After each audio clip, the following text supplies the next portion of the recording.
सो या what's up guys, welcome back to the channel. कैसे हो आप सभी लोग? आई होप आप सभी लोग बढ़िया होगी और आपकी पढ़ाई लिखाई भी बढ़िया चल रही होगी। तो आज के इस सेशन में हम लोग एबीटीए का अगला सेट डिस्कस करने वाले हैं, हिस्ट्री का, जो कि AC 222 है। तो इससे पहले कि जितने भी सारे बंगाली सेट हैं मैं वो आपको कराते जा रहा हूँ, तो आप उसे ज़रूर से करना, क्योंकि बंगाली सेट खासकर आपके लिए इंपॉर्टेंट है। क्योंकि आप जानते हो कि आपका जो एबीटीए रहता है उसमें इंग्लिश वर्जन बहुत ही कम रहते हैं, 1 से 2, 2 से 3 ही रहते हैं। लेकिन अगर आपको जो है अच्छे से करना है पूरे एबीटीए को, तो आप बंगाली सेट को भी ज़रूर से करिए। और आपको घबराने की ज़रूरत नहीं है, मैं ट्रांसलेट करके वो आपके लिए ला रहा हूँ। बस इसे अच्छे से देखिए, सेशन को पूरा शुरू से आखिर तक अच्छे से गौर से सुनिएगा, देखिएगा। और आपको अच्छा लगे तो ज़रूर से कमेंट करिएगा, लाइक करिएगा। चलिए बगैर देरी के शुरू करता हूँ मैं आज का ये सेशन। सबसे पहला क्वेश्चन है, in which of the following languages did Al Biruni translate the Sanskrit, Pali and Prakrit literature of India. याद रखिएगा, अरबिक में उन्होंने सबको ट्रांसलेट किया था। उसके बाद देखिए question number 2, during his travel to India which city did Ibn Battuta describe as a large city vastly populated and the largest in India. तो ये दिल्ली इसका करेक्ट आंसर होगा। इसके बाद आ जाइए question number 3, Bernier said among all the provinces of the Mughal empire was the most prosperous. सबसे ज़्यादा खुशहाल कौन था? तो बंगाल या फिर बांग्लादेश। उसी वक्त उसमें बंगाली में आता था, बांग्लादेश भी। क्वेश्चन नंबर 4 आ जाइए, यहाँ पर मैच द कॉलम से सबसे पहले अब्दुल रज़ाक। तो अब्दुल रज़ाक के बुक का क्या नाम था? मतलाउ सादैन।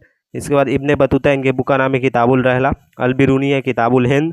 और फ्रांकोइस बर्नियर, इनके बुक का नाम travels in the Mughal empire. तो आप लोग यहाँ ऑप्शन से मिला लीजिएगा। इसके बाद है असर्सन रीजन। असर्सन है, Al Biruni witnessed political disunity in India during Al Biruni's travels there existed multiple small kingdoms in India. Yes, जब अल बिरूनी ने इंडिया को विजिट किया तो इन्होंने देखा कि इंडिया वो जो है बहुत सारे किंगडम्स में, छोटे छोटे किंगडम्स में जो था बटा हुआ था। इस वजह का इंडिया में क्या था? पॉलिटिकल डिसयूनिटी था। तो ये बिल्कुल सही है। Both assertion and reason are correct and R is the correct explanation of A. इसके बाद जी question number 6, in the chart given below two places are blank, fill in the chart by placing appropriate information. यहाँ पर ए करके question mark दिया है silver coin और जीतल बी। तो जीतल याद रखिएगा कॉपर कॉइन था उस वक्त, और सिल्वर कॉइन को ताका कहा जाता था। तो ऑप्शन बी इसका करेक्ट आंसर बनेगा। क्वेश्चन नंबर 7 है, हु कंपाइल्ड द आदि ग्रंथ या फिर गुरु ग्रंथ साहब। तो गुरु अर्जन देव ने जो है ये कंपाइल किया था।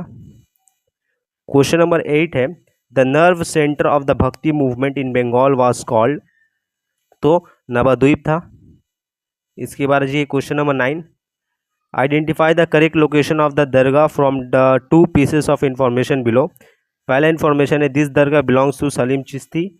दूसरा इन्फॉर्मेशन है, Akbar visited this dargah many times. तो देख रहे हैं आप किस तरीके से बंगाली साइड में आपको क्वेश्चन देखने को मिल रहा है। ऐसा आपका इंग्लिश वर्जन में बिल्कुल भी नहीं था। इंग्लिश में बस नॉर्मल नॉर्मल खासकर एक दो असर्सन रीजन आ जाते थे, ऐसा क्वेश्चन नहीं था।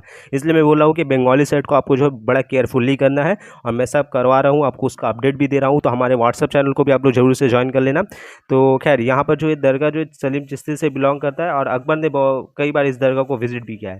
तो ये दरगाह कहाँ पर है? तो फतेहपुर सीकरी में, याद रखिएगा। चलिए इसके बाद है question number 10, the book Chaitanya Charitamrita was written by. तो ये लिखा था कृष्णदास कविराज ने। इसके बाद है question number 11, match the columns, Alvars, Nayanars, Sufi, Sikh. और यहाँ पर बहुत सारे पर्सन के नाम दिए हुए हैं। तो इनमें से अलवार्स कौन थे? तो अंडाल। नायनार्स कौन थे? तो नायनार्स से कराइकल अमायार। सूफी से बाबा फरीद होंगे, और सिख जो थे वो गुरु गोविंद सिंह थे। ठीक है ना? तो यहाँ पर आप लोग यहाँ ऑप्शन से इसे मिला लीजिएगा। चलिए इसके बाद आइए नीचे, क्वेश्चन नंबर 12 है, द डिसाइपल्स ऑफ रामानंदा वर रविदास, कबीर, सलीम चिश्ती, साधन। तो ये रविदास भी थे, कबीर भी थे, साधन भी थे, लेकिन सलीम चिश्ती नहीं थे। तो इसका आंसर क्या होगा? 1, 2 and 4 are correct and 3 is wrong. तो option B.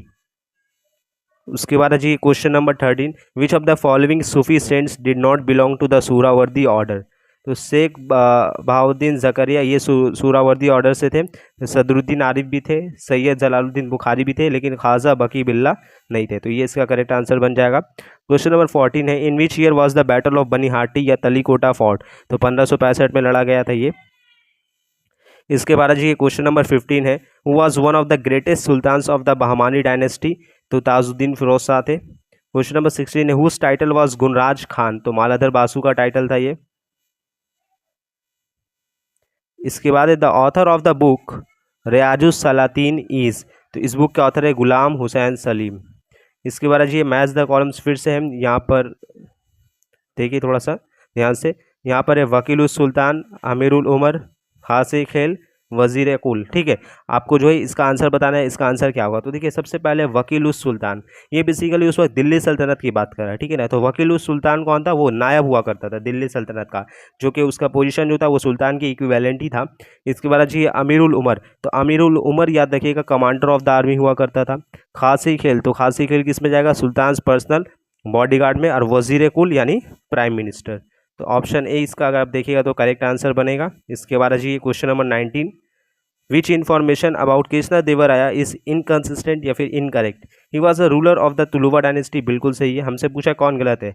His period is notable for the expansion and consolidation of the empire, ये भी सही है। ही बिल्ट अ सब अर्ब नेम्ड कृष्णापुरम, नहीं ये गलत है।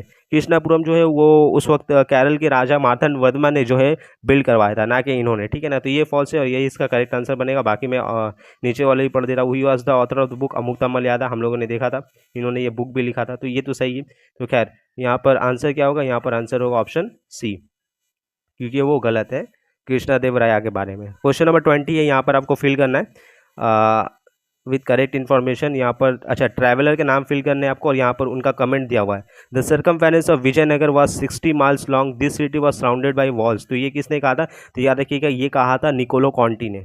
अच्छा इसके बाद तो निकोलो कॉन्टी ने ये कहा था। इसके बाद अच्छी ये the city of Vijayanagar is as large as Rome and protected by beautiful forts. The size of the royal palace is larger than the combined size of all the castles in Lisbon. तो इसको रोम से याद रखिएगा compare जो mainly किया था वो Domingo page ने किया था। ठीक है, तो यहाँ पर पहला का निकोलो कॉन्टी, दूसरा का डोमिंगो पैज होगा। निकोलो कॉन्टी इसमें भी नहीं है, इसमें भी नहीं है, इसमें देखिए निकोलो कॉन्टी और डोमिंगो पैज। तो ऑप्शन सी इसका करेक्ट आंसर हो जाएगा। क्वेश्चन नंबर 21 है, the Bahmani kingdom in south India was founded by, बहुत ईजी सा क्वेश्चन है, अलाउद्दीन हसन बहमान शाह ने फॉर्म किया था, जिनको हम लोग हसन गंगू के नाम से भी जानते हैं। इसके बाद द इनका सिविलाइजेशन वाज डिस्ट्रॉयड बाय, तो फ्रांसिस्को पिज़ारो ने इसे डिस्ट्रॉय किया था। क्वेश्चन नंबर 23 है, the English east India company obtained the Dastak from Farrukh सियार इन 1717 में, याद रखिएगा कंपनी ने लिया था। क्वेश्चन नंबर 24 है, the term new world was coined bye, तो अमेरिगो वेस्पुसी ने ये कॉइन किया था। 25 है, the author of the book imperialism I studies, तो जे हॉब्सन। ठीक है, कुछ कुछ क्वेश्चन है जो बार बार रिपीट हो रहे हैं, ठीक है ना, तो उनको ध्यान से करना है आपको। The British commander in the battle of Plassey was, तो बैटल ऑफ प्लासी आपको पता है 1757 में लड़ी गई थी, और इसमें जो ब्रिटिश के कमांडर थे वो थे Robert Clive. 27 the open door policy was declared by, तो सर जॉन हे ने डिक्लेयर किया था। 28 the main Pioneer of the non aligned movement was, तो जवाहरलाल नेहरू थे। इसके बाद चाहिए क्वेश्चन नंबर 29 है, यहाँ पर फिल इन द ब्लैंक है, in central Asia was recognized as a buffer और न्यूट्रल स्टेट, अफगानिस्तान, याद रखिएगा। ठीक है ना, अफगानिस्तान एक बफर स्टेट था। Question number 30, the treaty of Shimonoseki was sign in, तो 1895 में साइन किया गया था। क्वेश्चन नंबर 31 है, यहाँ पर इसको क्रोनोलॉजिकली अरेंज करना है। सबसे पहले देखिए, Quebec in Canada is annex to the British empire. दूसरा, England solely occupies Egypt, the Portuguese land in Colombo, याद है कि पोर्तुगीज ने सबसे पहले जो है कोलंबो में लैंड किया, तो ये वाला स्टेटमेंट पहले आएगा। 3, the treaty of Srirangapatnam is sine, तो ट्रीटी ऑफ श्रीरंगापट्टनम इस बहुत बाद में होता है जाकर। 3 के बाद अगर आपको देखने को मिला तो ये 1 देखने को मिलेगा, Quebec in Canada is annex to the British empire. Then आपको देखने को मिलेगा treaty of Srirangapatnam, and then last में आपको देखने को मिलेगा कि इंग्लैंड सोलली ऑक्युपाइज इजिप्ट। ठीक है, तो 3142 यहाँ भी नहीं है, यहाँ भी नहीं है, यहाँ पर है देखिए 3142 इसका करेक्ट आंसर हो जाएगा। इसके बाद the initiator of the formation of the Congo free state was, तो बेल्जियम। क्वेश्चन नंबर 33 है, the treaty of Yandabo was sign in 1826 में साइन किया गया था। क्वेश्चन नंबर 34 है, select the correct Venn diagram for Dutch colonies in the New World, New Netherland Albany and New Amsterdam. देखिए ऐसे ऐसे question देखिए बंगाली साइड में आ रहे हैं, जबकि इंग्लिश साइड में ऐसा कुछ भी नहीं दिया हुआ, इंग्लिश वर्जन वाले सेट में। यहाँ पर आपको बताना है कि डच ने अपनी कॉलोनी बनाई थी न्यू वर्ल्ड में। अब देखिए न्यू वर्ल्ड के अंदर ही आपकी ये New Netherlands Albany and New Amsterdam. आज के अगर प्रेजेंट डे में बात करेगा तो ये न्यूयॉर्क में पड़ेंगे, और न्यू वर्ल्ड तो पूरा उस वक्त आप जानते हैं ना कि नॉर्थ अमेरिका और साउथ अमेरिका को मिलाकर बोला जाता था।